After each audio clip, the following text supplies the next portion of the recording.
Kayo po ba mga bossing ko isa sa mga nagnanais na mas mabilis na makatrack ng swerte lalo na sa pera? Aba, ituturuan ko po kayo mga bossing na isa sa mga sikreto.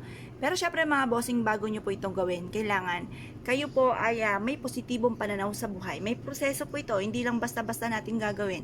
Kailangan may proseso po ito mga bossing. Unang-una, kailangan naka-mindset sa inyong isipan na mababago na ang takbo ng inyong pamumuhay bukod sa sipag at syaga pananalig sa mahal na Panginoon, hindi laging ganyan ang takbo ng inyong pamumuhay. Ngayon pa mga bossing, subukan nyo pong maghanap ng barya mga bossing. Kagaya po nito. Ito po yung ating 10 piso na tataboy ng kamalasan. Ito po mga bossing ko yung silver, takot sa mga silver. Kaya nire-recommenda ko nga po sa inyo yung stainless po namin na bilog na pantaboy ng kamalasan. At yan ay bilog, ang bilog para mabilis gumulong ang magandang kapalaran. Tapos, ito naman po yung rose gold, yung pinaka-lining ng 20 pesos. Mabilis na pagtugon sa